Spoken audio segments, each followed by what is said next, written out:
normativo de Inspección General de Justicia. Primero tenemos que saber cuál es la misión y cuál es la función de la Inspección General de Justicia. Nosotros tenemos un marco normativo básico, que seguramente casi todos ustedes conocen, es la Ley 22.315, que es la que establece las misiones, funciones, facultades de la Inspección General de Justicia, el rol registral y la fiscalización. Esta es una legislación del año 1980 y es una ley que junto con la ley que le sigue, la 22.316, que estableció la transferencia del registro público que en aquel momento estaba a cargo de la justicia, a cargo del Juzgado Nacional de Primera Instancia en lo comercial de registro de la capital federal, a el ámbito administrativo. Es decir, estas leyes lo que establecieron es cambiar la sede o la jurisdicción y la competencia de quién tenía que tener a su cargo el registro público de comercio, quién tenía que hacerse cargo de las inscripciones y determinadas autorizaciones y quién tenía que hacerse cargo de la fiscalización.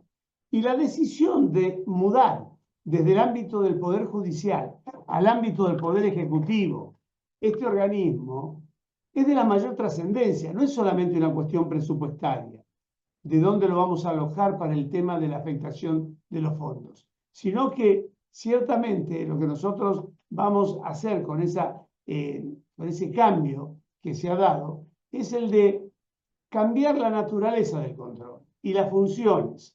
El Poder Judicial, como saben ustedes, es un poder que tiene como función dirimir conflictos, aplicar la ley, ejecutar la ley, pero en caso de conflictos, o bien entre particulares entre sí, o bien entre particulares y el Estado Nacional o los poderes públicos. Mientras que el Poder Ejecutivo, el Poder Administrador, tiene una función absolutamente diferente. Su función y su misión es promover el bienestar general. Entonces, esto es un cambio sustancial en la naturaleza del organismo. Si nosotros nos quedamos con la idea de que esto es lo mismo que una suerte de poder de policía judicial para resolver conflictos, dictar sentencias en la aplicación de la ley, nos vamos a equivocar, porque nosotros vamos a tener una misión hoy mucho más importante, ya desde hace más de 40 años, que es promover el bienestar general. Por eso, en el ámbito del derecho administrativo, a diferencia de lo que ocurre en el Poder Judicial, cuando se produce un vencimiento de un plazo, esto no es algo irrecuperable o irreversible. No existe el régimen de la preclusión. Y lo que no puede ser ya interpuesto por vía de recurso porque se agotó el plazo, puede ser interpuesto por vía de denuncia. Y la administración tiene que ocuparse de ese problema o de ese conflicto. Y también la administración puede hacer algo que el juez no puede hacer, que es revisar de oficio su propia actuación y rectificar cuando se ha dado cuenta que el acto administrativo dictado es nulo, tiene un vicio o no es conveniente a los fines que tiene como misión este poder administrador. Esto cambia totalmente la misión de la Inspección General de Justicia y es algo que, a pesar de que han pasado más de 40 años desde la sanción de estas normas, no necesariamente ha sido siempre entendido. La parte reglamentaria de estas leyes está dada por el decreto 1493 del año 1982, que es el que establece el modo de ejercicio de las funciones y que se ocupa de la fiscalización de entidades, de sociedades constituidas en el extranjero y del régimen de sanciones. Este decreto es un decreto que en su momento fue cuestionado por la doctrina y sobre el cual pueden formularse algunas reservas en la medida en que justamente se trata de un decreto que algunos dicen, y yo sostengo también parte de esto, avanza sobre la legislación y dispone y establece normas que están, digamos, complementando y a veces contrariando o actuando en exceso respecto de las leyes 22.315 y 22.316. El decreto es como si legislara más allá del contenido de la ley y no solamente reglamentar. Y esto ha generado alguna discusión, pero lo cierto es que hasta el día de la fecha yo no recuerdo que se hayan obtenido declaraciones de inconstitucionalidad respecto de este decreto o que se haya cuestionado la validez. Pero no nos tiene que llamar la atención que cuando tengamos que trabajar con el marco normativo básico que son estas dos leyes y el decreto, no podemos obviar el decreto, porque en el decreto vamos a encontrar una serie de normas que no vamos a encontrar en la ley y vamos a necesitar recurrir a este decreto para ello. ¿Cuáles son las funciones básicas que cumplimos nosotros, los que integramos la Inspección General de Justicia? Bueno, acá tenemos dos clases de funciones. Las funciones registrales. Estamos a cargo del rol. Llevamos el registro público y tenemos que registrar en ese registro público todos los documentos y todos los elementos que la ley establece que deben ser registrados, al efecto de darle publicidad y dar seguridad en el mercado y en la actuación. Pero también tenemos una función de policía administrativa atenuada, que es la fiscalización, que se ejerce sobre las asociaciones civiles y fundaciones, sobre las cuales se ejerce un control amplio. De hecho, la Inspección General de Justicia es la que autoriza a estas entidades a funcionar como tales. No es la que las admite como persona jurídica. Ya no hay más otorgamiento de personería jurídica, porque la Inspección General de Justicia no da personalidad alguna, ni otorga personalidad alguna a sujetos o entes ideales. Lo que hace simplemente es habilitarlas para funcionar como tales. De hecho, el propio Código Civil y Comercial de la Nación, a partir de los artículos 141 y siguientes, sancionado en el año 2015, establece que las personas jurídicas privadas nacen a partir del momento de su constitución, sin necesidad de tener una declaración de algún poder del Estado para poder revestir el carácter de sujeto de derecho.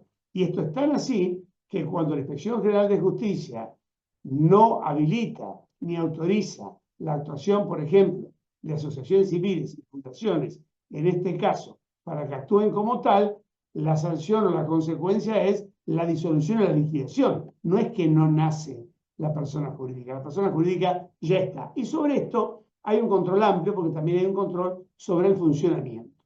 Distinto es lo que ocurre en el caso de las sociedades, y especialmente en el caso de las sociedades por acciones. En sociedades que no son por acciones, la Inspección General de Justicia no tiene un control de funcionamiento ni una fiscalización, sino que simplemente cumple las funciones de registro con el control de legalidad de aquellos instrumentos que la ley establece que tienen que ser inscritos en el registro público, y cuando se trate de sociedades por acciones, tiene un control limitado respecto de todas las sociedades, un poco mayor que el que tiene sobre sociedades que no son por acciones, pero en aquellos casos en que se encuentren estas sociedades por acciones dentro del régimen del artículo 299, es decir, que superen un capital determinado establecido en la ley, que en este caso actual es de 2.000 millones de pesos, o que sean concesionarias de servicios públicos, o estén autorizadas para hacer ofertas públicas de sus acciones, o sean sociedades controladas o controlantes por otras sociedades que estén dentro de este régimen. Bueno, allí vamos a tener, como Inspección General de Justicia, una fiscalización mayor.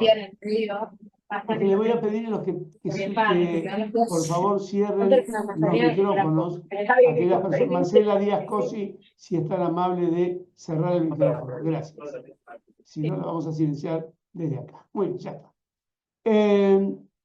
Entonces, en este caso, de las sociedades por acciones, hay un control limitado en las sociedades por acciones ordinarias, por llamarlo de alguna manera, y hay un control permanente en aquellas que integran el artículo 299. Y en algunas sociedades por acciones, como son las sociedades por acciones simplificadas, que están regidas por la ley 27.349, la propia ley retira o no incorpora el régimen de control permanente que tienen las sociedades por acciones del artículo 299, y el control también se limita solamente a la constitución de la sociedad, los instrumentos de reforma. También, en respecto de esta sociedad del artículo 299, se ejercen funciones de policía administrativa, y hay un control más amplio, y ya no en jurisdicción de la Ciudad Autónoma de Buenos Aires, sino en todo el país, en todo el régimen de capitalización y de ahorro público. Y allí la función de la Inspección de Justicia es muy importante, porque es una función que se extiende a la totalidad del territorio nacional. ¿En qué estamos pensando cuando hablamos de la Inspección General de Justicia bajo la actual administración?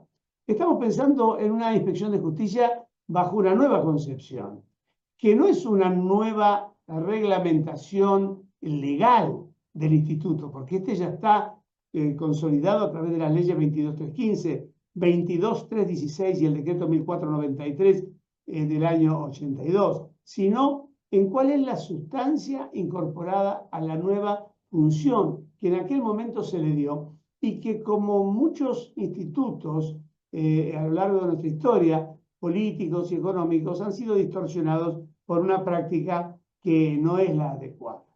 Nosotros pensamos claramente que estamos hablando, porque así lo dice la ley, de un organismo que tiene que ser independiente y neutral respecto del poder político. Es verdad que nosotros dependemos administrativamente en el régimen de funcionamiento de funcionarios que integran el gabinete del Poder Ejecutivo Nacional, pero tenemos funciones propias otorgadas por una ley especial que regula nuestro funcionamiento y nos marca los criterios de actuación.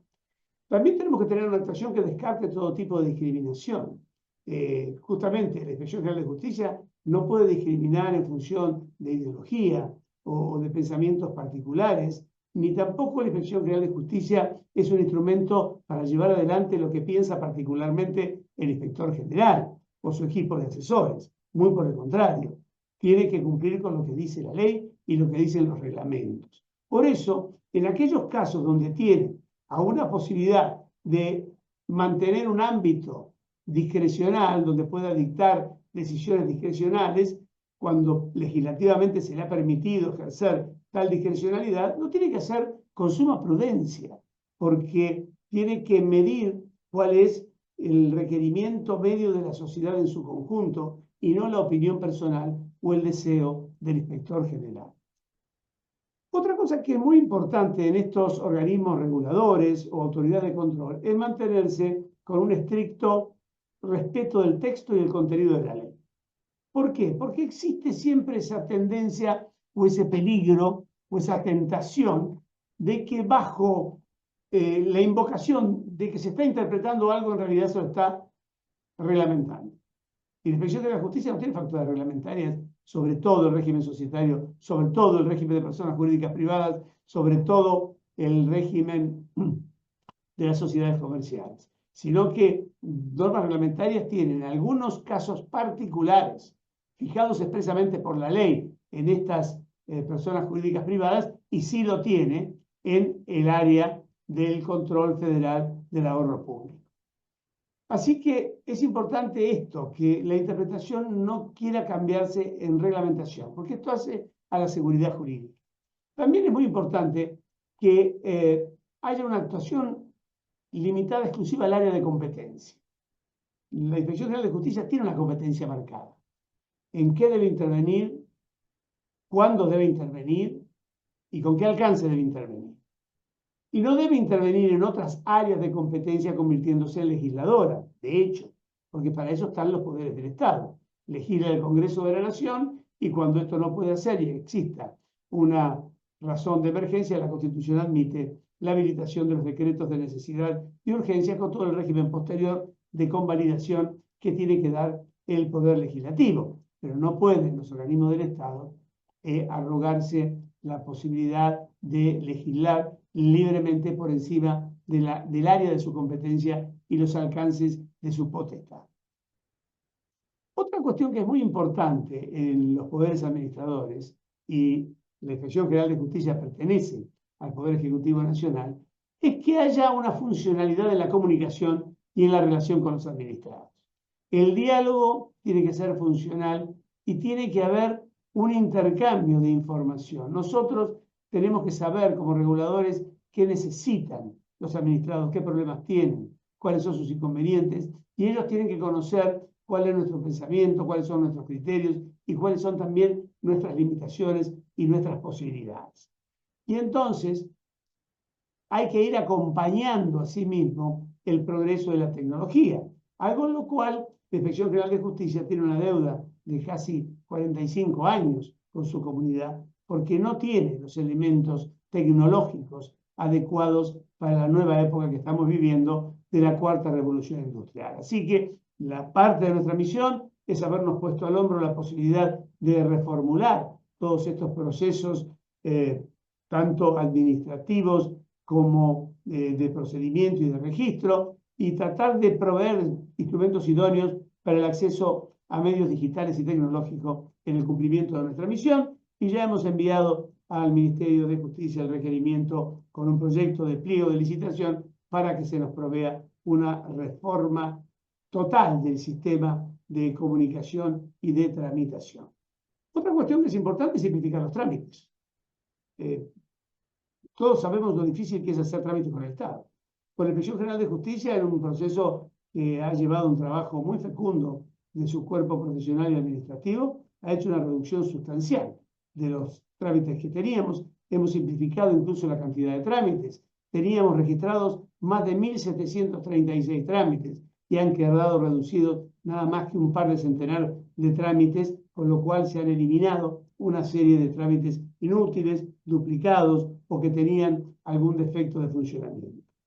También es importante la celeridad del tratamiento de expedientes y en la toma de decisiones, aún con precarios recursos, aún con los problemas que se enfrentan en razón de la crisis económica que debemos enfrentar por parte de nuestro cuerpo profesional y administrativo, pero en eso también hemos avanzado. En trámites que a veces llevaban 15 días, 20 días, un mes, hoy están saliendo entre 24 y 48 horas. También tenemos que dar máxima seguridad jurídica y en eso estamos trabajando con una fuerte estabilidad institucional. Y una cosa que no me quiero olvidar, que es muy importante.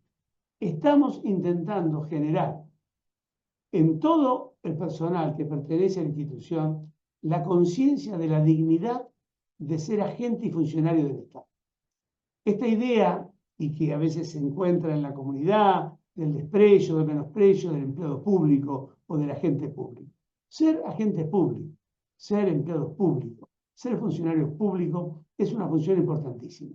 Se está al servicio de todos los administrados. Se presta un servicio muy importante a toda la comunidad y que el Estado haya confiado en todos y cada uno de nosotros para realizar un trabajo o para llevar adelante una labor es algo que nos tiene que llenar de orgullo, porque realmente significa que hemos sido elegidos para realmente vincularnos de esa manera a través del servicio con el resto de nuestra comunidad. Estamos yendo hacia un proyecto transformador. Transformar la IGJ en un verdadero servicio económico de interés general y regulador de riesgos. Es decir, la concepción moderna de las entidades reguladoras hoy. Ya la gente no habla más, nada más que la policía, o perseguir, o buscar el error, dónde está el problema. No, acá nosotros damos un servicio. Si nosotros hacemos y colaboramos en que los particulares puedan desarrollarse, que puedan ir hacia adelante y cumplir con su misión y desarrollar lo que tienen que desarrollar bien, estaremos contribuyendo al progreso de la nación. Y aparte sí, somos reguladores de riesgos, porque hacemos control de legalidad. De allí fue que decidimos reformular íntegramente el marco normativo contenido en la resolución IGJ 7 del 2015, y entonces encaramos un proceso muy duro, que ha llevado un año, de simplificación de los trámites de constitución, inscripción, reforma, transformación, fusión, escisión, disolución y liquidación de personas jurídicas privadas. Hemos realizado una simplificación del circuito administrativo. Hemos tratado de saltear aquellos pasos que no eran necesarios o que estaban duplicados. Hemos hecho un ejercicio razonable de controles y solicitudes de información. Hemos asistido a los administrados en las inquietudes y necesidades. Por primera vez en la historia de la inspección abrimos 3 correos electrónicos durante un tiempo de cerca de 90 días para recibir todos los reclamos y necesidades de los administrados y tratar de tomarlas en la construcción de un nuevo marco normativo. Y estamos trabajando para obtener información y estadísticas confiables. Nosotros tenemos números, pero no tenemos estadísticas.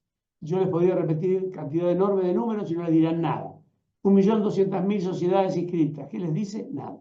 800.000 que están funcionando y en forma activa. ¿Qué les dice? Nada, solamente que son muchas. Ahora no las tenemos calificadas por objeto, no las tenemos calificadas por rubro, no las tenemos clasificadas por la forma de estructura que tienen, si llevan categoría de accionistas, que diferentes categorías de socios, cuál es el promedio de la cantidad de administradores que tienen los órganos de administración, cuántas eligen el estatuto tipo y cuántas van a un sistema particular, cuántas han inscrito pactos parasociales. De hecho, la Inspección General de Justicia nos hemos encontrado, cuando asumimos nuestras funciones, con un registro de entidades inactivas de más de 500.000 personas jurídicas privadas que finalmente no eran inactivas, sino que muchas de ellas, o la gran mayoría, eran activas y estaban en ese registro de entidades inactivas. Bueno, todo esto es algo que estamos transformando. Información y estadísticas confiables y útiles, porque es la única manera en que podamos tomar decisiones adecuadas para que el organismo funcione mejor. ¿Cuál es la nueva mirada también? El derecho con fuente en la demanda. Yo creo que el siglo XXI es el más fuerte en esta materia, donde la sociedad civil se ha puesto de pie y ha dicho, bueno, basta, ya no queremos que nos digan lo que nos quieren dar o qué tenemos que hacer. Nosotros les vamos a decir a nuestros gobernantes qué queremos y qué necesitamos. Y el derecho, en las últimas 3 décadas, si ustedes lo miran, pero muy especialmente la última, ha generado reformas legislativas enormes a partir de la demanda. Se han cambiado las instituciones y parte de esta muestra es el Código Civil del año 2015, que ha generado un nuevo cuerpo normativo unificado, que es una nueva manera de regular la relación de los unos con los otros, la relación de la sociedad civil. El Código Civil y el Código de Comercio, juntos, hoy, en un código unificado, en realidad lo que está haciendo es que está convirtiendo a el derecho privado en la verdadera constitución de los argentinos, que es el modo en que estamos los unos con los otros. Porque la constitución es la que regula la relación entre el Estado y los particulares, nuestra relación con los poderes públicos, nuestra relación con los derechos fundamentales que reclamamos al Estado. Pero cómo nos relacionamos los unos con los otros está en el derecho privado. El derecho privado está como nacemos, como morimos. ¿De qué manera podemos nacer? ¿De qué manera podemos morir? ¿De qué manera podemos ser concebidos? ¿Cuál es el tema de nuestra capacidad? ¿Cómo podemos contratar? ¿Cuándo somos grandes y cuándo somos chicos? ¿Qué podemos hacer con lo que hemos acumulado a lo largo de nuestra vida? ¿Qué podemos decidir en función de nuestro cuerpo o de lo que puede ser nuestro futuro o de cómo queremos morir? ¿Cómo podemos contratar? ¿Cómo nos convertimos en consumidores frente a los proveedores? ¿Cómo comerciamos? ¿Cómo manejamos los patrimonios? Todo eso está dado en este Código Civil y Comercial de la Nación, que también se hizo con más de 100 juristas. A mí me tocó participar del equipo y fue una experiencia fantástica, porque hablamos con muchísima gente. Cuando íbamos a regular una norma o un instituto, se preguntaban los involucrados. Aquí no estábamos acostumbrados a escuchar a los administrados. Sacábamos resoluciones y decían, hagan esto. Y la gente decía, bueno, ¿con quién hablamos? ¿A quién le preguntaron? ¿Les sirven? ¿Esto les sirve o no les sirve? ¿Es lo que necesitan? Bueno, no lo sabíamos. Nosotros hemos dicho, no, vamos a escuchar. Y escuchamos a la comunidad. Escuchamos las inquietudes, las necesidades. Advertimos cuáles eran los valores, sobre qué valores podríamos avanzar y sobre cuáles no. Y brindarles soluciones efectivas a los problemas que tienen. Y establecer un marco de libertad para promover e incentivar la capacidad creativa, como decimos ahí en la placa, de los agentes económicos y las organizaciones de la sociedad civil, descartar los dogmas, frases que se repiten, principios que parecen inamovibles y actuar bajo la regla de la razón. Esa es la nueva mirada y en eso estamos trabajando muy fuertemente, basándonos en principios generales. ¿Por qué? Porque la libertad y la iniciativa es la verdadera labor creativa de las personas. Y es lo que ha hecho crecer a las comunidades y a las sociedades. Piensen ustedes, la empresa privada ha sido el factor de desarrollo económico y cambio social más grande desde la revolución industrial hasta nuestros días. No hay un solo invento que haya venido del Estado. No hay una sola tecnología que haya salido del Estado. No hay una sola innovación que haya salido del Estado. Todos los progresos, el crecimiento ha sido dado por la iniciativa privada. Entonces nosotros estamos muy imbuidos de ese pensamiento y estamos trabajando en base a ello sobre principios generales. Respeto de la Constitución, los tratados internacionales y la jerarquía normativa. No puede ser que acá tengamos una norma inferior que esté por encima o con una resolución del inspector general, no puede estar por encima de la ley de sociedades, no puede estar por encima de la Constitución, no puede estar por encima del Código Civil. Y el organismo va a ser y es lo que tiene que ser: un registro público, un servicio económico de interés general, un servicio de control de riesgo y policía administrativa. Todo junto de una manera equilibrada, que respete la división de poderes. El Congreso legisla, el Poder Ejecutivo administra y reglamenta. Los jueces aplican la ley y nosotros tenemos que hacer lo que nuestro marco normativo nos dice. Somos un instrumento para dar respuesta adecuada y eficiente a la necesidad de los administrados, no para hacer el ensayo de lo que nos gustaría que fuera el organismo. Y tenemos que simplificar la vida de la gente. Simplificarla, desburocratizarla, facilitarla, darle celeridad en los trámites y en los procedimientos. Miren, a veces cuando se miran estos organismos donde están las sociedades que antes se llamaban comerciales y ahora son solo sociedades, de eso vamos a hablar después, y estaban también asociaciones civiles o fundaciones, siempre se hablaba, bueno, las organizaciones de la sociedad civil, bueno, algo menores, entidades sin fines de lucro, entidades de beneficencia, parecían como las cenicientas del derecho. Y yo quiero mostrarles que esto no es así. En la labor que se cumple en la Inspección General de Justicia respecto de las organizaciones de la sociedad civil es importantísima. Miren lo siguiente. En distribución territorial, la mitad de las organizaciones de la sociedad civil están en nuestra ciudad. La mitad de todo el país. Después sigue la provincia de Buenos Aires con el 22%, Santa Fe con el 7%, Córdoba el 5%, Entre Ríos el 2%, Mendoza 1,8%, y hay un 10% dividido en otras provincias: Chaco, Tucumán, Río Negro, Salta, Misiones, Corrientes y el resto del país. Pero la mitad de todas las organizaciones de la sociedad civil están en nuestra ciudad y están bajo el control y la égida de la Inspección General de Justicia. De todo el país, ¿cuáles son los formatos más importantes que conocemos? Asociaciones civiles, 61,8%. El 25% fundaciones, el 1,5% son federaciones, casi el 2% son simples asociaciones, el 0,3% entidades religiosas, el 0,1% sociedades de fomento, 8,7% no tienen personalidad jurídica, son simples asociaciones, organizaciones de hecho, y 0,4% las comunidades originarias.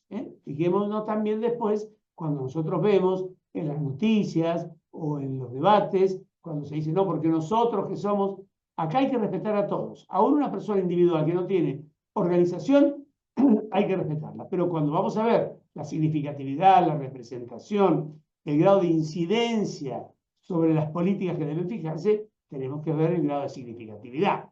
Es decir, hay quienes dicen, somos una gran multitud del país y en realidad son el 0,4%. Y hay quienes dicen, bueno, no somos tan importantes y son el 62%. Es decir, lo son. Así que estas organizaciones de la sociedad civil son muy importantes. Y son muy importantes para llevar adelante una misión.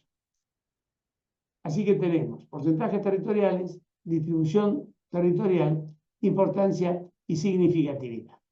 Ahora ustedes me dirán, bueno, está bien, Víctor, ya con esto tenemos una idea, pero ¿es importante esta gente para que realmente, por ejemplo, la Inspección de Justicia esté tan preocupada? Nosotros tenemos una preocupación, tenemos un equipo muy fuerte trabajando en asociaciones civiles y fundaciones. Una dirección que tiene mucho personal y que trabaja mucho y que está muy metido en esta realidad.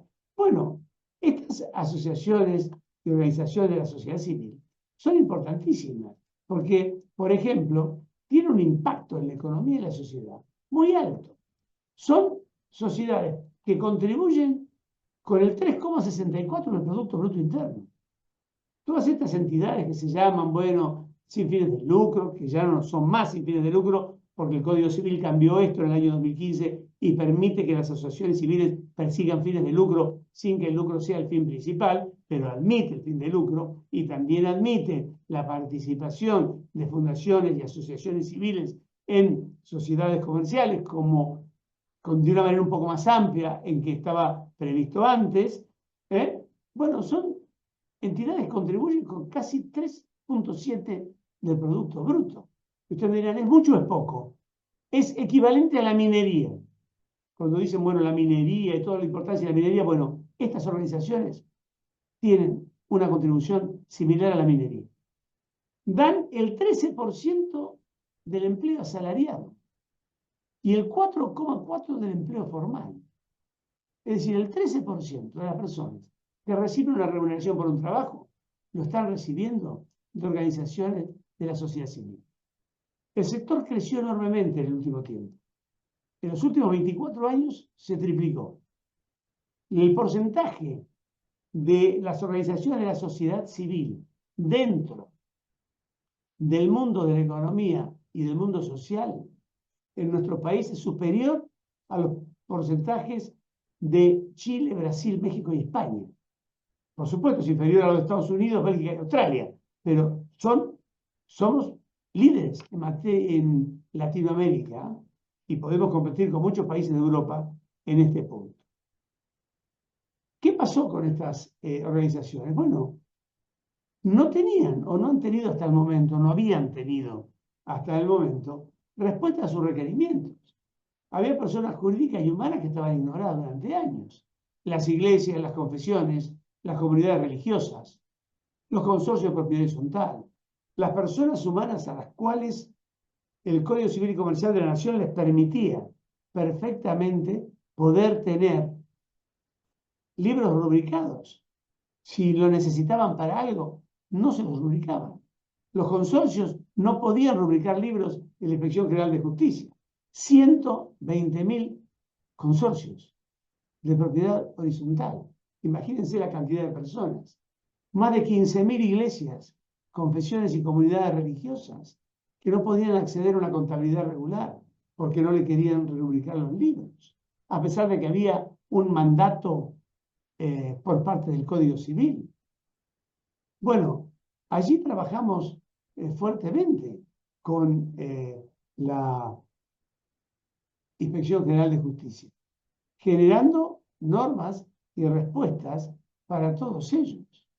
Es decir, fíjense que nosotros rápidamente conseguimos facilitar y liberar a las asociaciones civiles de categorías pequeñas y a pequeñas asociaciones de su constitución, liberándolos de la escritura pública, permitiendo un desenvolvimiento con un control mucho más ágil, facilitando su disolución y liquidación, a tal punto de permitir que terminen con su vida algunas asociaciones que comenzaron y no sabían cómo seguir, porque no supieron, porque no pudieron, porque no encontraron el camino, porque perdieron el financiamiento, porque fueron el nacimiento de algún proyecto político que después fracasó, o porque les daban un quid para poder recibir subsidios en épocas de elecciones y después, cuando las elecciones pasaron, dejaron de recibir los subsidios y se quedaron paralizadas y no sabían cómo cerrarlas. Bueno, los estamos ayudando. Hemos sacado normas justamente para eso, para facilitar la Constitución, para facilitar el desenvolvimiento y también para facilitar la disolución y liquidación. Y si han pasado un número considerable de años donde no han actuado, donde no han tenido actividad y donde no pueden realmente porque no tienen la capacidad, ni la asistencia técnica, ni los fondos para hacerlo, de poder poner en orden su contabilidad con la declaración bajo juramento de sus autoridades de que no existen pasivos, no hay activos a liquidar y que no han tenido funcionamiento en los últimos 5 años. Se disuelven, se liquidan, se cancelan y vamos limpiando el mercado de sujetos que parecen que terminan como fantasmas agonizando por décadas y generando problemas para los administrados, para los integrantes, para los vinculados con la asociación y también para la administración. Y les hemos facilitado y simplificado los trámites para inscripción y cese de administradores, que era un tema bastante complejo, lo hemos hecho mucho más simple. Estamos permitiendo las convocatorias por correo electrónico, algo mucho más razonable que pedir hoy que se los notifique fehacientemente o que se utilice el absurdo de la publicación en el diario oficial. ¿Quién lee el boletín oficial para ver si hay una convocatoria, una asamblea? La publicidad ficta que en su momento se estableció del boletín oficial, porque no existía la tecnología que existe hoy, tiene que ser absolutamente reemplazada. El correo electrónico es mucho más seguro. Cuando ustedes tienen que notificarle algo a alguien, ¿qué utilizan? ¿WhatsApp, correo electrónico o publican un aviso en el boletín oficial? la mejor manera de engañar a las personas es decirle, yo te cité por el boletín oficial, porque nunca lo van a leer. Les hemos permitido la participación en sociedades anónimas, que esto es algo que se ha hecho en consonancia con el Poder Ejecutivo, que lo reglamentó a través del Decreto de Necesidad de Urgencia 70 del año 2023 y algún decreto reglamentario al respecto, el 749 del 2024. Y bueno, con eso, ¿qué se ha hecho? Se ha avanzado en la participación en estas sociedades anónimas y también con el decreto 730 del 2024. Estamos favoreciendo la disolución y liquidación de sociedades inactivas. En este momento estamos abocados justamente, va a haber novedades en los próximos días respecto de la eliminación del registro de entidades inactivas. Estamos permitiendo que la gente cumpla, abriendo una moratoria para balances. Estamos facilitando las inversiones, ayudando a las entidades constituidas en el exterior, que están constituidas como asociación civil o como fundación, que muchas veces tienen fondos para impulsar investigaciones, ayuda social en la República Argentina, y tenían serios inconvenientes para poder ser inscritas. Bueno, sobre todo esto, en la nueva reglamentación hay un avance importante.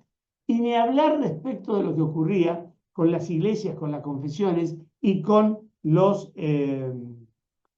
y también con las comunidades religiosas y consorcios de propiedad horizontal. ¿Qué ocurría con ellos? No tenían posibilidad de acceso a contabilidad regular. 10 años estuvieron esperando que se reglamentara el artículo 320 del Código Civil y Comercial de la Nación o que se pusiera en ejecución. Y esto traía problemas tremendos. Fíjense, en el caso de iglesias y confesiones, que son reconocidos como personas jurídicas privadas por el artículo 148 del Código Civil y Comercial de la Nación, y sin embargo nos encontrábamos con que no tenían la posibilidad de llevar una contabilidad regular que es obligatoria.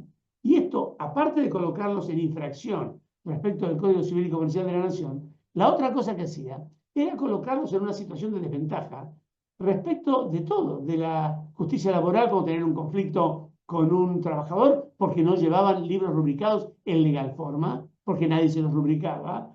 Tenían conflictos y perdían también los conflictos con los proveedores y con terceros, que sí llevaban contabilidad y entonces, como dice el código, eran juzgados por los libros del adversario y los libros de ellos no tenían ningún valor. Lo mismo ocurría con los consorcios de propiedad horizontal. Tenían libros registrados ante el registro de la propiedad inmueble, que no son los libros de comercio a los que se refería el código, y no tienen el valor probatorio que tienen los libros de la contabilidad regular del artículo 320 y siguientes del Código Civil y Comercial de la Nación. Entonces también tenían estos problemas. Tenían problemas con la titularidad de inmuebles.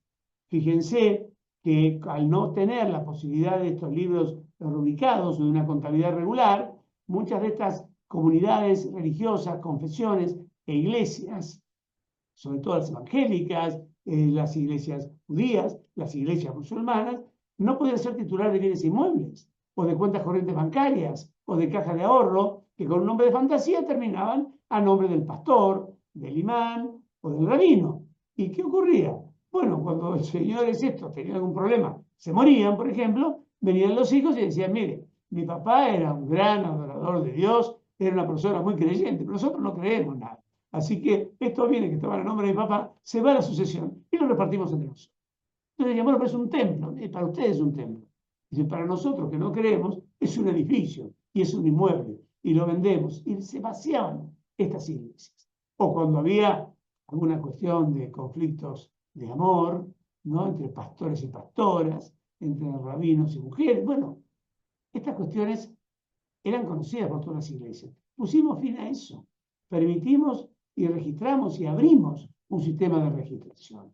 Lo mismo hicimos con los consorcios de propiedad horizontal. ¿No saben ustedes la alegría, la tranquilidad, el cambio enorme que ha habido en el humor de todas estas comunidades cuando se dieron cuenta que pueden acceder a esto y que esto va a ser un cambio en función de su seguridad jurídica, ¿no es cierto? Van a poder llevar adelante muchas más acciones con mayor seguridad, va a favorecer las donaciones, le va a dar transparencia al sistema de administración y no van a tener que recurrir a la ficción para poder tener los bienes, las cuentas y demás, constituirse como si fueran una asociación civil o una fundación, porque el régimen interno no es el régimen de sus propias iglesias. Es decir, ni el rabino, ni el pastor, ni el imán se elegía en una asamblea de asociados, donde el que no estaba con la cuota al día no votaba. Y tampoco era cuestión de que los asociados en la asamblea, por una mayoría calificada, removían al pastor o al rabino, porque sus maneras de decisión sobre estos liderazgos y estas posiciones de autoridad no se regían por el estatuto de una asociación civil, sino por los principios fundamentales de la fe de las iglesias que lo componen. Entonces, fíjense el cambio enorme que hemos hecho con este tema de inscripciones. Y ni hablar lo que estamos haciendo en materia de sociedades, donde también se hizo un cambio muy grande, luego de la ley 26.994, porque pretender que después de la ley 26.994 el régimen de la inspección de justicia en vinculación con las sociedades sea igual que anteriormente ocurría con la ley 19.550 en su versión original, con la reforma de la ley 22.903, realmente era algo insostenible, porque el Código Civil y Comercial de la Nación generó en su momento, en el año 2015, un cambio absoluto y revolucionario. Algunos de ustedes me dirán, Víctor, pero no es así. Solamente reformó menos del 10% de los artículos del Código, de la Ley de Sociedades. Sí, pero ese cambio fue tremendo. Igual que en su momento, la Ley 17.711 del año 1967-68 modificó menos del 10% de los artículos de aquel Código Civil, y el Código Civil de Vélez fue distinto por los institutos nuevos que se incorporaron. Bueno, en este caso particular, fíjense que esta ley prácticamente destruyó la base del sistema anterior. ¿Y por qué? Porque tenía que ir a un sistema nuevo. Porque había un cambio, porque había una cuarta revolución industrial, porque cambió la sociedad, porque cambió el modo en que nos reunimos los unos con los otros, cómo nos relacionamos. Cuando me ven que levanto los ojos, no es que me quiero iluminar pensando en qué decirles, sino que tengo una pantalla con las personas que tengo que ir admitiendo a la reunión porque han ingresado tarde o han perdido conectividad y se reconectan. Les pido disculpas por eso. Bien, ¿cómo fue la destrucción? Bueno, primero rompió las bases. Nosotros teníamos una base de contractualidad que se rompió. La sociedad era solamente un contrato plurilateral de organización, y no se admitía la sociedad unipersonal ni que la sociedad pudiera tener un origen negocial. Bueno, esto se rompió. Es decir, la ley 26.994 modificó la ley 19.550 y permite la sociedad unipersonal, lo cual fue confirmado después por la ley 27.349 en el caso de las sociedades por acciones simplificadas. Y aparte, el propio código rompió el mito de tratar de enfrentar como realidades inconciliables la declaración unilateral de voluntad con el contrato. ¿Y cómo lo hizo? Diciendo muy pocas cosas. Diciendo primero que a los contratos plurilaterales, como eran los contratos de sociedad, y lo son también hoy cuando intervienen más de dos personas, se le aplican las normas interpretativas de los contratos bilaterales. Y dice también en el artículo 1800 que en la declaración unilateral de voluntad, supletoriamente, se le aplican las normas vinculadas a los contratos bilaterales, que son las que se aplican a los contratos plurilaterales, de donde al final del día, entre los contratos plurilaterales de organización, como es la sociedad y la declaración unilateral de voluntad, parecería que hay un vínculo común. Entonces, esta idea de contrato contra unidad, no. Se cambió eso y se rompió esta exigencia de la contractualidad como única causa fuente de la sociedad. Se va a un régimen de unidad. Se rompió la diversidad que había y diferencia entre sociedades civiles y sociedades comerciales. Una, que era una estructura destinada a un fin común de los socios para dividir utilidades, con la otra que tenía un concepto empresario. Los aportes son para aplicarlos a la producción o intercambio de bienes y servicios. Segundo, la esencialidad. Para que haya sociedad, contrato de sociedad o sociedad unilateral, ¿qué había? Bueno, había que tener una serie de elementos y requisitos que estaban enumerados en el artículo 11 y que son esenciales. Y que si faltaba alguno de ellos, la sociedad era, y el contrato eran anulables y podían ser dejados sin efectos, pero podían ser subsanados antes de que se impugnara judicialmente. Se acabó la esencialidad, sección 4 del capítulo primero, falta algún elemento esencial, modificación del artículo 17 de la ley de sociedades. No hay nulidad, es absolutamente válido. Puedo prescindir de algunos de los elementos y quiero de los que están enumerados en el artículo 11. La formalidad que dice hoy el Código Civil y Comercial de la Nación, que dice la ley de sociedades. Bueno, el Código Civil y Comercial de la Nación está diciendo que los contratos y los actos jurídicos que tienen una forma tasada en la y que está de una forma tasada en la ley, si no se cumple con la forma, el contrato no nace. ¿Qué dice el artículo 4 de la ley 19.550? Que la sociedad es un contrato formal, porque es un contrato que debe celebrarse por escrito. Bueno, ¿qué ocurre con la sección 4 del capítulo 1? Me falta la forma, igual tengo sociedad. Nace. Esto es una norma especial que se desprende y contradice el régimen general del Código. Revolución. La tipicidad, que decía el artículo 17, hasta el 31 de julio del año 2015, que la tipicidad era un elemento esencial y si se violaba la tipicidad o se constituía una sociedad por fuera de los tipos previstos en la ley o con elementos atípicos, la sociedad era nula, de nulidad absoluta, y no tenía ninguna posibilidad de ser subsanada ni saneada. El que hiciera una sociedad con elementos, aún con errores estúpidos, como por ejemplo hacer una sociedad de responsabilidad limitada, donde el órgano de administración lo establecía como directorio en vez de gerencia, bueno, como el elemento típico no era cumplido, la sociedad era nula en unidad absoluta. Y uno decía, bueno, perdone, discúlpeme señor, voy a ir ahora a cambiar esto, cambio y hago una reforma antes que por escritura pública, como quiera. No, tiene que liquidar la sociedad, ni siquiera disolverla, porque usted es nula en unidad absoluta, se liquida y haga una sociedad de vuelta. Y haga todo de vuelta. Es decir, tengo que despedir al personal y volver a tomarlo. Tengo que vender todos los bienes y volver a aportarlos. Es decir, una locura. Bueno, esto se acabó también. Ahora es libre. La tipicidad es solamente una sugerencia, un menú de oferta que la ley tiene para poder constituir una sociedad. Y queda el tema de la empresarialidad. Todavía se mantiene, en la definición del artículo 1 de la ley 19.550, el aporte para producción o intercambio, que el aporte debe ser destinado a la producción o intercambio de bienes y servicios en el mercado, por cierto, pero bueno, ciertamente esto ha quedado un poco desdibujado en función también de la sección 4 de la ley 24, de la sección 4 de la ley 19.550 a través de la ley. Es decir, que y vienen nuevos paradigmas para las sociedades. ¿Y cuáles son estos nuevos paradigmas? Bueno, muchos. Primero, diversidad de causas-fuentes. No solamente el contrato permite hacer nacer una sociedad, también puede ser la declaración unilateral de voluntad. Incluso algunas relaciones de hecho pueden dar nacimiento a una figura societaria.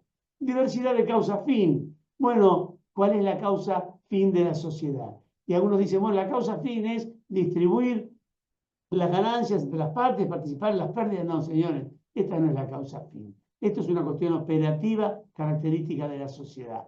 La causa fin es lo que las partes o el particular que en declaración unilateral de voluntad establece, pone de lo que quiere hacer, a qué se dirige, a producir algo, a llevar adelante un sistema, a dar servicios, a una actividad de filantropía, a una investigación. Esta es la causa fin. Estructuras novedosas. Empieza la estructura novedosa, la sección 4 del capítulo 1. Sociedades libres. Arme la sociedad como quiera. Estructúrela como quiera. Pongan las obligaciones que quieran, los aportes que quieran. Repártanse los derechos como ustedes quieran. Mientras no violen algunas normas de orden público establecidas en la ley, lo pueden hacer. Regímenes flexibles. No un tema rígido como el que tenía la ley 19.550 antes de esta última reforma, donde usted una vez que consolidaba la sociedad y la estructura para modificarla era tremendo, no solamente por lo que tenía que realizar, sino también por las exigencias de los reguladores a la hora de tener que escribir estos cambios. Informalidad, sí señor, aún sin contrato escrito podemos tener una sociedad y no hace falta que tenga objeto comercial, como lo decía el antiguo artículo 21 de la ley 19.550 antes de ser reformada por la 26.994. Podemos hacerlo, es más, podemos ser titulares de poner una sociedad de bienes inmuebles aún no teniéndola formalizada, concurriendo al registro, todos los integrantes, denunciando que somos los integrantes, acreditando quién es el administrador, y va a tener esta sociedad no solamente quit, sino que va a tener también la posibilidad de ser titular del inmueble. Podemos tener sociedades donde no tengamos capital, podemos tener sociedades donde no tengamos el plazo de duración, podemos tener sociedades donde los elementos esenciales falten y serán absolutamente válidas. Se admiten la atipicidad. Nosotros podemos diseñar nuestra propia sociedad. Se admite la irregularidad. Antes, si yo escribía la sociedad de registro público, hoy a cargo de la Inspección General de Justicia, la sociedad irregular tiene una sanción enorme. No valían ni siquiera entre los contrayentes los pactos que hubieran hecho. Una violación absoluta de la buena fe. Era violatorio del 1137 del viejo Código Civil. Era violatorio del 1197 del antiguo Código Civil. Era violatorio también del artículo 1198 del Código Civil. Se estaba violando la buena fe. Todas estas cuestiones que nosotros vamos viendo y que van apareciendo son cambios que llevan a tener una nueva mirada sobre la figura societaria. Y entre ellos también, una muy importante, es la limitación de la responsabilidad.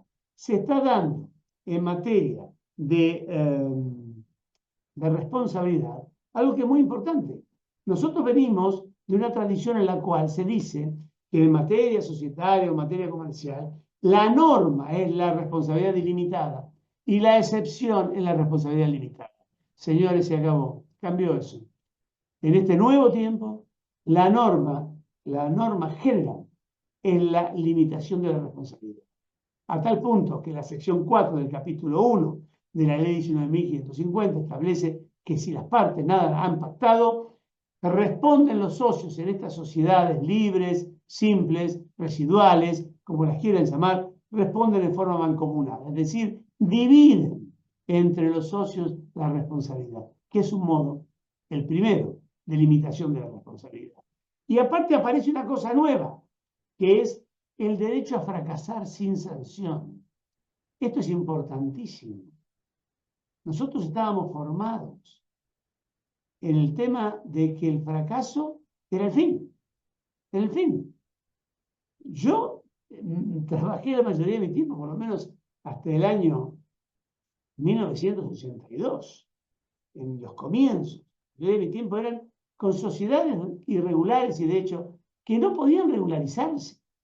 El fracaso de eso era, bueno, ya está, entró en esto, no hay manera de arreglarlo. Tuvo que venir la ley 22.903 para cambiar. Y en realidad hoy estamos trabajando en un derecho comercial de exploración.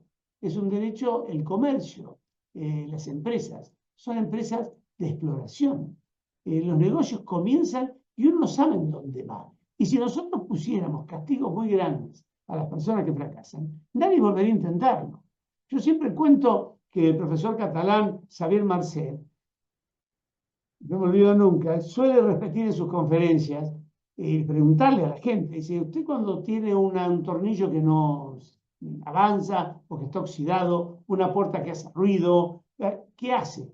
Y la gente dice, bueno, le echo un líquido que se llama WD-40. Le dijeron, muy bien. Dice, ¿usted sabe por qué se llama ese líquido WD-40? La gente dice, no, no tengo ni idea. Bueno, porque los 39 prototipos anteriores fracasaron. A la vez 40 consiguieron el éxito. Miren si hubiéramos condenado en el WD-1 a que la persona no pudiera seguir. No tendríamos ese producto maravilloso. La gran mayoría de los grandes empresarios en el mundo han quebrado más de una vez para avanzar adelante. Las sociedades que hemos mirado, sobre las que hemos puesto la vista y la mirada en la resolución 15 del 2024, apunta a a este nuevo mundo, apunta a este nuevo régimen social. Primero, flexibilización en materia de pluralidad de socios, porque la Inspección de Justicia se tenía que poner a revisar, a condenar y a exigir una pluralidad sustancial de socios, cuando ya hace 10 años que se admite las sociedades unipersonales. Digamos, este tema de sí. Y cuando la propia ley de sociedades está diciendo que hay socios que se les asignan derechos cuando tienen el 1%, el 2% o el 5%. Entonces, a ver, si tienen 1%, es una sociedad engañosa o de cómoda o de fraude. Si la propia ley dice que alguien con el 1% tiene determinados derechos, bueno, claramente es porque se puede tener el 1% de una sociedad. Adiós la discusión sobre la pluralidad de socios, sustancial. Unificamos el plazo para liquidar sociedades inactivas en los 5 años, porque como saben ustedes, en materia fiscal, la FIP, hoy ARCA, había establecido que el plazo de prescripción estaba en 5 ejercicios, que equivale a 6 años. Entonces había un contrasentido, había una incomodidad o inconsistencia entre los plazos puestos por la Inspección General de Justicia para liquidación inactiva y el régimen fiscal. Lo unificamos en 6 años para dar mayor seguridad jurídica. Simplificamos las garantías de los administradores. ¿Por qué nosotros les tenemos que decir a los administradores qué garantías tienen que dar si la ley, que está por encima de las normas que dicta el inspector general, dice claramente que será el estatuto o el contrato el que dirá cuál es la garantía que tienen que dar los administradores? Bueno, si la ley dice que son ellos las que tienen que determinar, que la determinen y que lo elijan quienes tienen que determinarlo y no la autoridad de Contralor, que no tiene que meterse en la vida de las personas, salvo que la ley le diga que se tiene que meter. Eliminamos los regímenes persecutorios, esta idea de que el regulador tiene que estar atrás del funcionamiento de las sociedades y hacer juicios por inoponibilidad o averiguar cuántos inmuebles tiene, por qué compra inmuebles, como si fuera, no sé, una especie de gestapo de la actividad de las personas. No es la misión de la Inspección General de Justicia, y esto no está ni en la Ley 22.315, ni en la 22.316, ni en el Decreto 1493 del 82. Adiós la eliminación, adiós los regímenes persecutorios. Y también el tema de la flexibilización del capital social. Fíjense ustedes esta idea que el regulador y el Estado le va a decir a las personas qué capital tiene que tener para las cosas que va a hacer. Y yo no sé por qué esta idea, porque en realidad lo único que hay es libertad absoluta en materia de capital social, salvo en aquellos casos donde hay un capital mínimo, que la ley lo establece. Lo más adecuado, si al regulador le parecía que el capital era poco, era utilizar los mecanismos que la ley le daba para promover el dictado de las resoluciones o de las normas superiores que modificaran estas cosas, que no se hizo. Esto no se hizo muy poco. Bueno, nosotros lo hicimos y liberamos a la Inspección del Control del Capital. Tienen que ser los socios los que determinen, según el contrato, la pertinencia del capital social que necesitan, cuál es la prima de emisión que van a fijar. Esta idea tan, digamos, restringida de que la prima de emisión solamente es un elemento de compensación entre patrimonio y capital nominal, no es verdad. Una prima de emisión es como una sobrecarga que se le coloca a una persona que se incorpora a participar del capital. Y esa sobrecarga puede corresponder a muchas cosas. A una diferencia, efectivamente, entre el valor patrimonial proporcional y el valor nominal del aumento de capital, pero también puede ser el tiempo de trabajo, el tiempo de espera, la investigación previa, los sufrimientos hasta que la sociedad se encontró en caja y pudo funcionar. Lo mismo en materia de aumento de capital y de aportes irrevocables. Esta idea, el aporte irrevocable 180 días, o en la ley 27.349, no, de 2 años. A ver, si el aporte irrevocable a cuenta de futuros aumentos de capital se incorpora a la cuenta de capital, en la medida en que yo, para sacarlo de la cuenta de capital que está en el patrimonio neto, tenga como exigencia que pasar por el régimen de reducción voluntaria del capital, de modo que tenga que citar a los acreedores, dar derechos de oposición y de garantía y demás, bueno, si realmente esto es así, ¿qué me importa el tiempo que lo dejan? Si quiere mostrar solvencia patrimonial, la va a tener, porque no se la va a poder llevar de esta cuenta de capital sin pasar por el procedimiento propio de la reducción. Otra cosa, Se pedía en la Inspección de Justicia requisitos de certificados de emisiones cuando había organizaciones, fusión, escisión. Esto la ley no lo pide. Nadie lo pedía. Y aparte había un fallo plenario, lo vamos a ver después, del año 1938, en el cual esto había quedado desactualizado. Bueno, hicimos respetar un fallo de hace casi un siglo y que estaba vigente. La admisión de las sociedades de profesionales. Había una tradición en la Inspección de Justicia de no admitir a sociedades profesionales, de ponerle mucha traba o de ponerse a controlar cuestiones que no son de la Inspección de Justicia. La constitución de sociedades por parte de profesionales, el límite que tiene es los límites que se hayan colocado respecto de las incumbencias profesionales o los códigos de ética. Y eso es un tema de los consejos profesionales o de los colegios profesionales, con la sola certificación de parte del dictaminante de que la sociedad, cuando es de profesionales, no afecta ni contraría las normas que regulan esa profesión, vamos a inscribirla. El aporte en criptomonedas. Bueno, el tema de en un mundo donde hay criptomonedas, donde la criptomoneda está considerada por la FIP, hoy por el ARCA, como un activo digital, cuando la Comisión Nacional de Valores tiene reguladas las criptomonedas, cuando el Banco Central tiene reguladas las criptomonedas, cuando se ha generado un registro de proveedores de servicios de activos virtuales por parte de la Comisión Nacional de Moneda, es decir, que las criptomonedas no se pueden aportar a las sociedades, es una cosa bastante ridícula. Hemos habilitado el aporte en criptomonedas colocándole la condición, por supuesto, de que estas criptomonedas tengan un código, estén comercializadas y canalizadas a través de un proveedor de servicios de activos virtuales debidamente registrado ante la Comisión Nacional de Valores, con domicilio en el país y sujeto a ley nacional. Esto no es muy diferente a otros tipos de activos que no son virtuales y que también se pueden aportar a las sociedades, como ocurre en el mundo entero. Eliminamos esta idea de que en las inscripciones de actas o de reformas estatutarias o de actos inscribibles se tenga que acompañar la totalidad del instrumento en el cual se dispuso esta cuestión y no la parte pertinente. Bueno, la Inspección de Justicia no es un gran hermano que esté espiando la casa de cada uno todos los días, y lo que va a hacer simplemente es solicitar la transcripción de la parte pertinente del acto a inscribir, y va a respetar la privacidad de los papeles de comercio, del secreto comercial y de la privacidad que debe regir para las personas y para las personas jurídicas.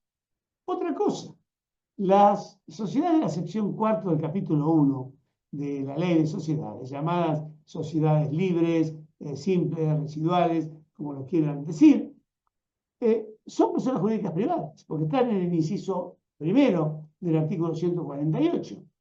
¿Por qué no se les permitía rubricar libros? Establecimos libros rubricados para estas sociedades, aunque las sociedades no se inscriban. Y también hemos admitido la fusión y la reorganización de la sociedad de la sección 4 sin necesidad de una subsanación previa, porque justamente la fusión o la reorganización importa la subsanación cuando se incorporan o se fusionan o van a unirse con otra sociedad para constituir una sociedad típica y regular. Ese mismo proceso es la subsanación. Y si no, no se subsana y mantienen uniones con otras sociedades de la sección 4. Lo que pasa es que ahí el régimen, quizás de mayoría, será diferente porque tendrá que atenerse a lo que establece el Código Civil y Comercial de la Nación. La Argentina está pasando un momento muy especial. Hay un momento de grandes oportunidades de inversiones, que vendrán o no vendrán, no lo sabemos, pero tenemos muchas áreas para ser explotadas. La energía, el petróleo, el gas, la minería, agricultura, alimentos, transporte, hotelería. Ahí ven ustedes un listado bastante grande, donde podemos llegar a ser muy competitivos y son lugares, y son áreas que no están totalmente explotadas. Bueno, para esto, ¿qué necesitamos? Inversiones. Inversiones locales. De esto hablamos en el encuentro de ayer, para aquellas personas que hayan participado de esta reunión o similar que tuvimos en el día de ayer, y hablamos de cómo se realizaban estas inversiones. Para la República Argentina, si usted lo mira o lo miramos desde el punto de vista de las normas macro, parecería que la oportunidad está dada. ¿Y por qué? Y porque tenemos una serie de ventajas competitivas. Para inversiones extranjeras no hace falta previa aprobación ni registración. La ley de inversiones extranjeras que está vigente habla de igualdad de condiciones para el inversor extranjero y la inversión local.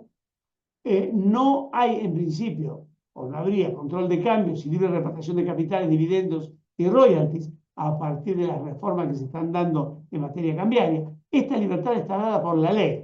En normas posteriores fueron restringiendo controles cambiarios desde el punto de vista de normas sancionadas por el Banco Central o normas especiales del Poder Ejecutivo, pero el principio general es este. Hay control sobre el capital especulativo, por supuesto, porque las inversiones que se priorizan son las que vienen a generar la transformación. Pero Argentina es parte de más de 40 tratados bilaterales de inversión. Tiene más de 100 tratados suscritos con Estados Unidos. Es miembro activo del MIGA, digamos, de los tribunales para, digamos, para resolver los conflictos. Es miembro del CIADI, es miembro pleno del Grupo de Acción Financiera Internacional y tiene una norma muy importante que es de carácter constitucional, que es la prevalencia de los tratados internacionales sobre las reglas internas. Y esta es una provisión constitucional que realmente es muy útil. Y entre los tratados de doble imposición, para evitar la doble imposición, mejor dicho, la Argentina está vinculada con muchísimos países. Miren la cantidad de países con los cuales tiene estos convenios que permitirían inversiones de cualquiera de estos países que podrían significar una ventaja importante desde el punto de vista tributario para los inversores. Entonces, ¿qué va a pasar con las sociedades constituidas en el extranjero? Había también una mirada en la Inspección General de Justicia respecto de estas sociedades. Una mirada de sospecha, una mirada descalificante, una mirada de desconfianza. Y en realidad, la ley de sociedades, que es ley general de la nación, es una ley federal, claramente dice que las sociedades constituidas en el extranjero, ¿no es cierto?, se rigen por la ley del lugar de creación y que están habilitadas para realizar en nuestro país, sin necesidad de inscripción alguna, actos aislados y para estar en juicio. ¿Qué significa que se rigen por la ley del lugar de creación? Primero, la personalidad jurídica. Si la ley del lugar de creación dice que son personas jurídicas, nosotros tenemos que recibirlas como personas jurídicas. No podemos recibirlas o negarles el carácter de personas jurídicas. ¿Cuál es la capacidad o la legitimidad para actuar que tienen? Bueno, la que les da el lugar de creación. Yo no le puedo decir, usted puede hacer esto o puede hacer lo otro. Tuvimos la discusión durante mucho tiempo, hasta que se reformó la ley de sociedades, por ejemplo, el tema de las sociedades de responsabilidad limitada, para poder que las sociedades por acciones participaran en esa regla, porque había una norma en el artículo 30 que decía que las sociedades por acciones solamente podían participar en sociedades por acciones. Pero esta norma no se podía aplicar a las sociedades extranjeras si en el país de origen se le daba capacidad para participar en esa regla. Por eso, muchas sociedades constituidas en el extranjero, que eran por acciones, podían ser socias de una SRL constituida en el país. Todas las formalidades del contrato, si hay escritura, no hay escritura, todo eso, la ley del origen. ¿Quién representa a la sociedad? ¿Quién tiene poderes para ello? ¿Cuál es la capacidad de los administradores? Esto, todo, el país de origen. ¿Cuál es el alcance de los pactos? Puede haber pactos para sociedades, no puede haber que lo que diga el estatuto, lo que diga el reglamento. Todo eso, la ley de origen. ¿Qué elementos y requisitos tiene que tener el contrato? El de origen. El nombre de las partes, el objeto, capital, lo que diga la ley de origen. ¿Necesitan una autorización gubernamental para funcionar? Bueno, si el país de origen se lo exige, la tendrá que tener. Y si no se lo exige, no. ¿Y qué pasa si se viola alguna de estas cuestiones? También es el país de origen el que va a decir qué va a ocurrir en esta situación particular. Así que fíjense ustedes lo que esto significa, porque decíamos el lugar de creación. Bueno, es todo esto. Así que cuando la Inspección General de Justicia tiene que enfrentar a una sociedad constituida en el extranjero, tiene que tener esto en cuenta.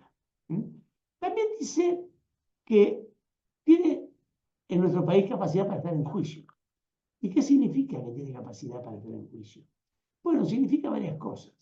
Primero, significa que esta sociedad, si le es demandada en la República Argentina, puede venir a ejercer su defensa. También puede venir a iniciar acciones en defensa de activos y de derechos que tenga en el exterior y que se disputen en la Argentina, o que sean derivados de una actividad cumplida en el exterior. También puede iniciar y ejercer acciones de derechos derivados de actos aislados que haya cumplido en la República. Y también puede pedir medidas provisionales en aquellos casos donde se le exige una inscripción particular hasta tanto cumpla con la inscripción. Todo esto es lo que significa capacidad para estar en juicio y es algo que también tenemos que tener en cuenta. Entonces, ¿hacia dónde nos dirigimos nosotros con la mirada de la Inspección General de Justicia? Y bueno, básicamente, perdón que tengo alguna persona ahí esperando para ingresar. Bien. ¿Qué hicimos? Se eliminó el registro de actos aislados. ¿Por qué? Pero si la ley dice que la sociedad constituida en el extranjero puede realizar actos aislados sin necesidad de registrarse, ¿cómo le voy a pedir que se registre en un registro de actos aislados? Adiós, registro de actos aislados. También se eliminaron exigencias inadecuadas, como era la acreditación de que tuviera actividad o activos significativos en el exterior, porque es algo que la ley no pide. Cualquier persona puede venir, cualquier sociedad, a tener como primer destino para actuar al exterior de la República Argentina, que a lo mejor quiere establecer como comienzo o temporariamente la actividad aquí. Entonces, haber exigido que si no tiene actividad en el exterior no puede venir a invertir, realmente no es razonable ni se sujeta a lo que dice la ley positiva. También se amplió el régimen para sociedades de vehículos, cuestión que ha sido, en cierto modo, algo así como premonitoria, porque después aparecieron los vehículos de proyecto único para el sistema del RIGI, ¿no? Las sociedades de vehículos estaban destinadas exclusivamente a permitir la actuación de grupos, y nosotros lo hemos admitido también para sociedades que no sean grupos o que no pertenezcan a un grupo. Algo que también los italianos hace muchísimos años hicieron, permitiendo que las sociedades destinaran una parte de su patrimonio a una actividad particular. Facilitamos la inscripción de renuncia de representantes sin documentación para que los representantes locales de sociedades constituidas en el extranjero no queden como rehenes de las personas que lo contrataron cuando los extranjeros deciden abandonar la actividad. Se eliminó el RIE, este régimen de información anual, que estaba vinculado con la acreditación de actividad o activos significativos en el exterior. Si se hace desaparecer aquella exigencia, no tiene ningún sentido una nueva exigencia a través del RIA. Y en materia de las sociedades offshore que tienen tan mala prensa, entre ellas yo he contribuido a la mala prensa, de hecho tengo un libro que se llama Sociedades extranjeras y offshore, donde soy muy crítico de las sociedades offshore, pero lo cierto es que si las sociedades offshore están autorizadas en su país de origen, de acuerdo a lo que establecen los tratados internacionales, no se permite, entre ellos los tratados de Montevideo, la CIDIP II, no se permite que la Argentina pueda no reconocer la existencia de esta sociedad y no registrarla. Lo que sí mantenemos es un criterio restrictivo, es decir, nos reservamos la posibilidad de solicitar mayores precisiones cuando tuviéramos algún inconveniente o tuviéramos alguna sospecha. Se admite y se facilita el traslado de jurisdicción de sociedades, nada de tener de rehén a las sociedades y si no cumple todo conmigo no te dejo ir. Se mantiene siempre, a pesar de estas mayores libertades, la obligación de identificar al beneficiario final y se mantiene todo el régimen de cumplimiento de los estándares del Grupo de Acción Financiera Internacional para combatir el lavado de dinero, el financiamiento del terrorismo y de la adquisición de armas de destrucción masiva. En documentación y contabilidad también avanzamos bastante en la reglamentación. Fíjense ustedes que consultamos mucho con los consejos profesionales, vimos las normas que se estaban dictando, las nuevas normas de contabilidad que se ponen en marcha ahora, las famosas NOA, y se eliminó la exigencia de la memoria ampliada. La memoria tiene que restringirse a lo que establece la ley. El regulador no puede exigir una memoria diferente de lo que exige la ley. Se mejoró el sistema de aportes irrevocables en la exposición contable y en la explicación. en consonancia con la liberalidad que se les dio. Se libera el tratamiento de resultados positivos. Esto es muy importante. Es decir, la inspección de justicia le va a decir a la gente qué tiene que hacer con el dinero que ganó. Y a dónde lo tiene que mandar y dónde no lo puede dejar. Pero esto no es un tema de los socios. Y si no reparte dividendos, y si no cumple lo que tiene que cumplir, bueno, tendrán los juicios. Y para eso está la justicia. La inspección de justicia no es un fiscalizador de lo que la gente hace con la plata. Ahora, se mantiene, por supuesto, la obligación de tratar los resultados negativos. ¿Por qué? Porque eso va con el control de solvencia y de capital y de normas que sí nosotros fiscalizamos respecto de una causal disolutoria o no. Se simplifica el régimen de los regalos técnicos para facilitar la labor, tanto de los profesionales como de la sociedad. Se admite el revalúo de activos biológicos. Esto es importantísimo, sobre todo en un país agropecuario como el nuestro. El tema, por ejemplo, de los rodeos, el ganado, también de las manadas, bueno, en trabajar con los equinos. Esto es un revalúo de activos biológicos que hay que tener en cuenta y estamos en la admisión de las nuevas tecnologías para tratar de mejorar y modificar normas que se encuentran bastante obsoletas dentro de la ley de sociedades, en razón del tiempo en el cual se dictaron aquellas normas. Y en materia de sociedades por acciones simplificadas, hemos terminado con esta demonización que se hacía de las sociedades por acciones simplificadas, que era una demonización totalmente absurda, porque la ley 27.349 es una ley dictada en democracia, con el Congreso en vigencia en su momento, con aprobación unánime del Senado de la Nación y una mayoría abrumadora de la Cámara de Diputados, donde intervinieron todos los bloques, donde no hay una sola sentencia que diga que son normas inconstitucionales ni que violan ninguna otra ley y por decisión de algunos reguladores o de algunos doctrinarios, en absoluta minoría, eran considerados un instrumento de fraude. ¿Qué hacemos? Respetamos la ley. La nueva resolución mantiene el régimen simplificado y desregulado, establecido en resoluciones generales que ya habíamos modificado antes, con la 11 del 2024 y la 12 del 2024, que mantiene su vigencia. Estamos trabajando en tratar de poder dar en el curso del año que viene alguna reglamentación un poco más uniforme y concentrada sobre sociedades por acciones simplificadas, pero ocurre que como hay una comisión que en el ámbito del Ministerio de Justicia está redactando en principio un proyecto de reforma, estamos un poco a la espera y somos prudentes en lo que vayamos a dictar. Y se libera a estas sociedades de la presentación de balances y del régimen de garantías de administradores, que es algo que no está en la ley y que se pedía. A su vez, hemos tratado de mejorar y solucionar aquellos problemas que se daban en materia de constitución. Y entonces, atento a que subsistieron mucho tiempo después del cambio de gobierno las inconvenientes en materia de innovación y de registro, de quienes llevaban los servidores que habían sido abandonados por la administración anterior para este propósito, estamos permitiendo de una manera ágil y efectiva la constitución digital por escritura pública. También podemos ahí intervenir el escribano con la firma con la escritura y con la firma digital. Se puede constituir también con firma digital de todos los fundadores.